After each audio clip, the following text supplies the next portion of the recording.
तो हम सभी रूममेट साथ बैठते थे। हम सभी लोग गेम्स खेलते थे, कोई सीरीज देखते थे, गॉसिप करते थे, टीचर्स की बुराई करते थे, किसी लड़की के बारे में बात करते थे, गेम्स खेलते थे या बहुत कुछ करते थे। इस चीज के पूरे मजे लेना, रात को लेट नाइट तक अपने दोस्तों के साथ बैठना। बट हाँ, चलो सबसे पहले मैं तुम्हें अपने कॉलेज की एक कहानी सुनाता हूँ। मैंने अपनी बीटेक इलेक्ट्रिकल इंजीनियरिंग ब्रांच से 2016-2020 बैच में किया है। मैं अपने कॉलेज का नाम तो नहीं बताऊंगा, पर मेरी कॉलेज उड़ीसा स्टेट में थी। मेरे लिए ये एक बहुत ही नया एक्सपीरियंस था, क्योंकि मैं फर्स्ट टाइम अपने घर से बहुत ही दूर यानी कि बिहार से उड़ीसा गया था पढ़ने के लिए। मेरे कोई दोस्त नहीं थे, मेरे कोई फैमिली मेंबर्स नहीं थे, और फर्स्ट टाइम मैं लाइफ में एकदम ही अकेला था। मुझे कुछ नहीं पता था कि अपने बीटेक के 4 साल कैसे काटना है। अब तक 18 साल तक मेरे लाइफ का वही रूटीन बना हुआ था। सुबह उठना, खाना, पढ़ना, स्कूल जाना, शाम को खेलना, रात को थोड़ा बहुत इधर उधर करके सो जाना। मैं तुम्हें बता दूं कि 2016 वह साल था जब इंटरनेट, स्पेशली 4G नेटवर्क इतना ज्यादा अवेलेबल नहीं था। मेरे टाइम पे इंस्टाग्राम स्क्रॉल करना सोने के पहले वाज नॉट एन ऑप्शन। तो जैसे ही मैं अपने कॉलेज पहुंचता हूँ, मेरे लिए लाइफ एकदम अपसाइड डाउन हो जाती है। स्कूल तक तो मैं अपनी मर्जी से उठ रहा था, पढ़ रहा था और खेलने जा रहा था और घूमने जा रहा था, पर कॉलेज जाके ही सब कुछ बदल जाता है। ऐसा लगता है कि मैं एक रोबोट बन गया हूँ। सुबह उठ रहा हूँ, हर क्लास लेट पहुंच रहा हूँ, कभी असाइनमेंट छूट रहे हैं, तो कभी क्लास वर्क छूट रहे हैं, तो कभी प्रोजेक्ट छूट रहे हैं। और स्टार्टिंग में लगभग डेली मैं अपने ब्रेकफास्ट को मिस करके अपने क्लास को अटेंड करने जाता था, क्योंकि अगर मैं ब्रेकफास्ट करूंगा तो क्लास छूट जाएगा, और क्लास करूंगा तो ब्रेकफास्ट छूट जाएगा। तो I had no option other than leaving my breakfast. First year की ये कहानी एकदम ही सच है। एक दिन मुझे बहुत जोरों की भूख लगी थी। मैंने सोचा कि आज ब्रेकफास्ट कर लेता हूँ और उसके बाद जाता हूँ क्लास। और उस दिन हमारा एक बहुत ही इंपॉर्टेंट यूनिट टेस्ट था। मैंने उसी दिन डिसाइड किया कि ब्रेकफास्ट कर लेता हूँ, और जिस दिन मैंने ब्रेकफास्ट किया उस दिन मेरा यूनिट टेस्ट छूट गया। वो यूनिट टेस्ट सिर्फ मुझे एक दिन नहीं बल्कि पूरे 4 साल महंगा पड़ा, क्योंकि बीटेक तुम्हारे लिए एक ऐसी जर्नी होती है जहां पर तुम्हारा एक एक यूनिट टेस्ट, एक एक असाइनमेंट, एक एक लैब वाइवा और एक एक लैब एग्जाम, एक्सक्लूडिंग सेमेस्टर, मैं सेमेस्टर की तो बात ही नहीं कर रहा, ये सारे जो एक्स्ट्रा असाइनमेंट्स और एग्जाम्स होते हैं, इवन इंक्लूडिंग सरप्राइज टेस्ट, इन सभी के मार्क्स तुम्हारे 4 साल की डिग्री में जो फाइनल मार्क्स बन के आते हैं उन सभी में ऐड होते हैं। तो मैंने जो ब्रेकफास्ट के एक पूरी के चक्कर में अपने यूनिट टेस्ट को छोड़ दिया था, वो यूनिट टेस्ट को छोड़ना आज तक मेरी डिग्री में रिफ्लेक्ट होता है, क्योंकि मेरी डिग्री में 0.2 CGPA कम आए because I left that exam. मुझे याद है मेरे कॉलेज के कई सारे ऐसे स्टूडेंट्स थे जो कि सुबह को लेट उठते थे और आलस में आके क्लास छोड़ देते थे। कभी कुछ एग्जाम छोड़ देते थे तो कभी कोई टेस्ट छोड़ देते थे। स्टार्टिंग में हम लोग इस बात को तो बहुत ही मौज मस्ती में ले रहे थे, यार चल ठीक है, सोया रह गया था, एक क्लास छूट गया कोई दिक्कत नहीं है, या असाइनमेंट छूट गई कोई बात नहीं, होमवर्क नहीं बना पाया चलो कोई बात नहीं, लैब एग्जाम छोड़ देते, अगले बार में मेकअप कर लेंगे। पर ये सारी मौज मस्ती हमारी तब निकल गई जब हमें रियलाइज हुआ कि इन सभी के मार्क्स सारे सेमेस्टर्स में ऐड हो रहे हैं। और जब फाइनल ईयर का टाइम आया तो ऐसे ढेर सारे बच्चे थे, बिकॉज जो कंपनी प्लेसमेंट के लिए आ रही थी उनका मिनिमम CGPA रिक्वायरमेंट था 7.5 CGPA, और ऐसे ढेर सारे बच्चे थे जिनका 7.3, 7.4, 7.2 ऐसे CGPA में रह गए थे। तो अगर वो बच्चे ये सारे क्लासेस, ये सारे एग्जाम या वाइवा अटेंड कर लेते तो उनको शायद उन कंपनीज में बैठने मिल जाता और उसी वक्त उनकी प्लेसमेंट हो जाती। हालांकि उनकी प्लेसमेंट बाद में तो हो गई, पर उसके लिए उनको बहुत पापड़ बेलने पड़े। और इसीलिए मैं हूं दिवांशु राज, वेलकम टू अनप्लग्ड इंजीनियर, और मैं हूं एक सॉफ्टवेयर इंजीनियर जो कि एक प्राइवेट इंजीनियरिंग कॉलेज से ग्रेजुएट हुआ है। मुझे पता है तुम लोगों के एक इंजीनियरिंग कॉलेज के जर्नी में क्या क्या दुख, दर्द और पीड़ा आते हैं, और मैं बैठा हूं उन सभी को सॉल्व करने के लिए, जो कि मैंने अपने एक्सपीरियंस से सीखा है। इसीलिए इस चैनल को सब्सक्राइब करो, इस वीडियो को लाइक करो और कमेंट करके बताओ कि तुम अपने फर्स्ट डे ऑफ कॉलेज के लिए एक्साइटेड हो कि नहीं, जो कि मुझे पता है कि अभी जस्ट कुछ ही दिन में शुरू होने वाला है। और अपने कॉलेज का नाम बताना मत भूलना।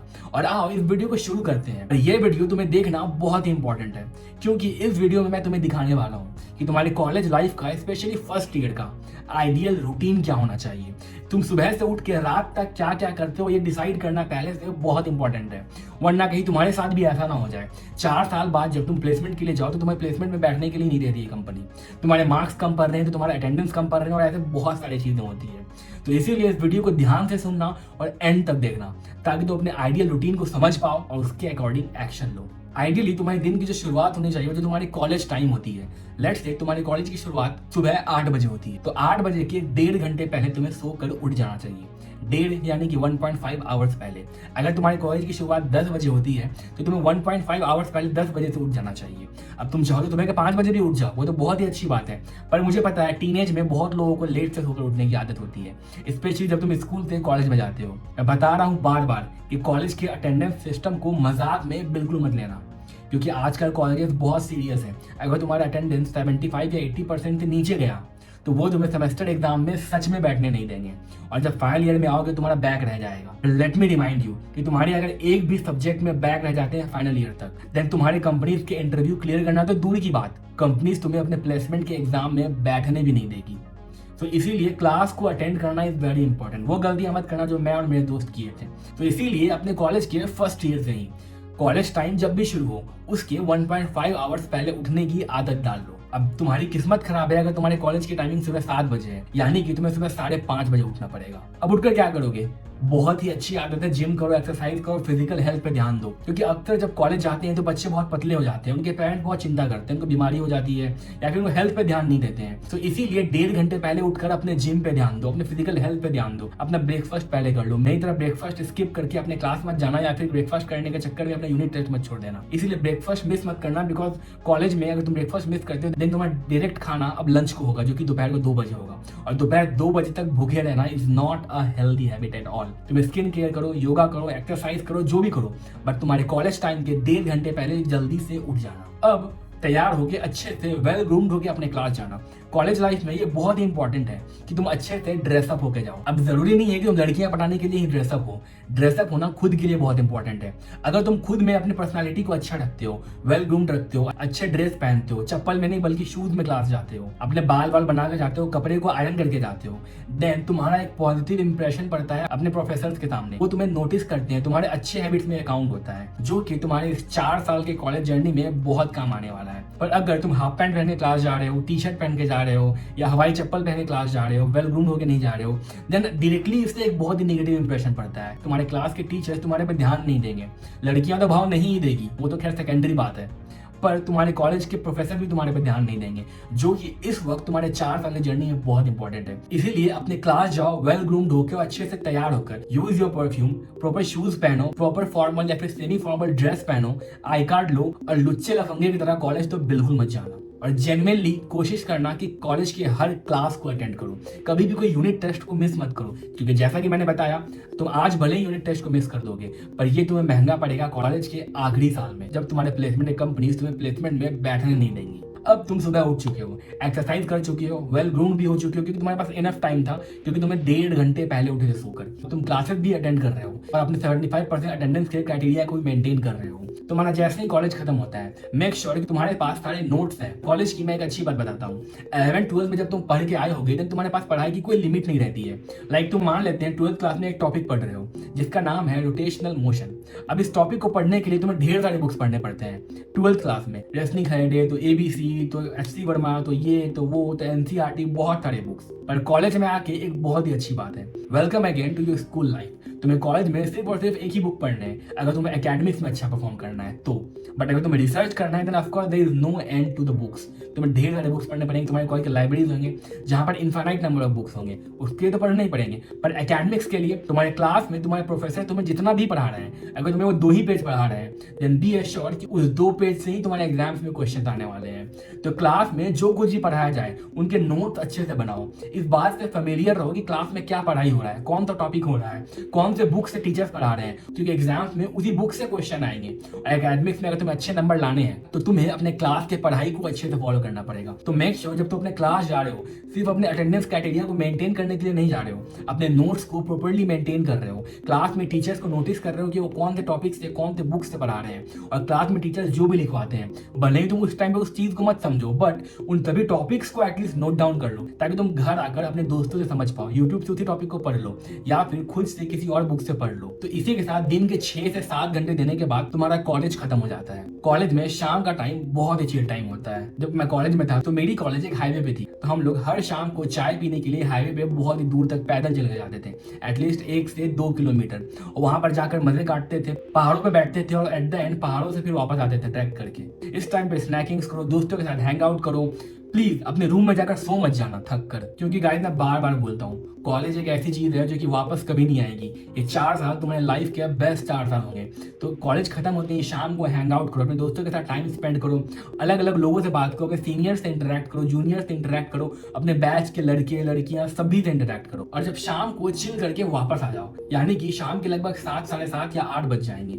तो आने के बाद 2 घंटा अपने स्किल बिल्डिंग पे देना है। तुम्हारा इंटरेस्ट का कोई भी एक पर्टिकुलर कोडिंग लैंग्वेज हो, उस कोडिंग लैंग्वेज को सीखने पे देना है। तुम्हें बहुत ज्यादा नहीं देना है, दिन का सिर्फ 2 घंटा।